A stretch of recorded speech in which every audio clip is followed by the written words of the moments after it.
السلام علیکم۔ آج جو ہے وہ 14 فروری والا دن ہے اور غیر مسلم لوگ جو ہیں وہ اس دن کو بڑے پرجوش طریقے سے مناتے ہیں، کیونکہ اس دن کو بے حیائی کا عالمی دن کہا گیا ہے اور غیر مسلم لوگ جو ہیں ان میں حیا نام کی چیز نہیں ہوتی، اس لیے وہ اس دن کو پرجوش طریقے سے مناتے ہیں۔ جو بندہ بھی آج کے دن پھول کسی ایسے شخص کو دیتا ہے کہ جس کو پتہ ہو کہ اس نے کسی کی بہن کو دینا جا کے، تو وہ بڑا ہی بے غیرت شخص ہے کہ اس کو پتہ بھی ہے لیکن وہ اس کو پھول دے رہا ہے۔ اور جو کسی کی بہن کو پھول دیتا ہے وہ یہ بات نہ بھولے کہ دنیا مکافات عمل ہے، اگر آپ کسی کو تھپڑ ماریں گے تو وہ تھپڑ آپ کو بھی کھانا پڑے گا۔ دوسری بات یہ کہ اگر آپ کے پاس اتنا آپ سمجھتا ہے کہ میرے پاس آج فری ٹائم ہے، آپ کے پاس کوئی کام نہیں ہے، تو آپ بیٹھ کے درود پاک پڑھ لیں، کوئی بھی جو ہے وہ اچھا کام کر لیں، کیونکہ ہمارا دین تو وہ ہے کہ آپ کو ایک اچھا کام سوچنے کے اوپر بھی مسلم شریف میں حدیث ہے کہ اگر آپ ایک اچھا کام سوچتے ہیں اور وہ کام کرتے نہیں ہیں تو آپ کے نامہ اعمال میں ایک نیکی لکھی جائے گی۔ اگر تو آپ وہ کام سر انجام دیتے ہیں تو آپ کے نامہ اعمال میں جو ہے وہ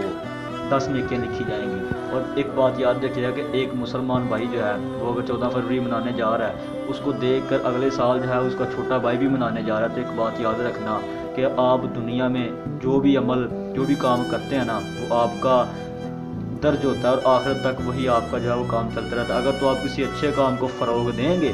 تو بات ٹھیک ہے، اگر آپ کسی غلط کام کو فروغ دیں گے تو جب تک وہ غلط کام ہوتا رہے گا تب تک آپ کے نامہ اعمال میں برائیاں لکھی جاتی رہیں گی۔ جس طرح سے حضرت آدم علیہ السلام کے ایک بیٹے نے قتل کیا، تو آج تک دنیا میں جہاں بھی کہیں قتل ہوتا ہے نا وہ آدم علیہ السلام کے بیٹے کے جو ہے وہ نامہ اعمال میں ایک جو ہے وہ برائی لکھی جاتی ہے۔ اور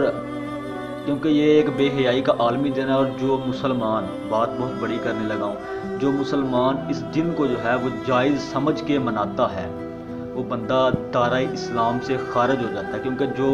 اللہ تعالیٰ نے فرمایا کہ جو بندہ اللہ تعالیٰ کی حدود میں رہتا ہے، نے فرمایا کہ جو بندہ اللہ کی حدود میں رہتا ہے، جو اللہ تعالیٰ نے حدیں قائم کی ہوئی ہیں، اگر تو وہ اس میں رہتا ہے تو مسلمان ہے۔ اگر اللہ تعالیٰ کی حد کو توڑ دیتا ہے، جس طرح سے اللہ تعالیٰ نے فرمایا کہ وَلَا تَقْرَبُوا الزِّنَا، بے شک زنا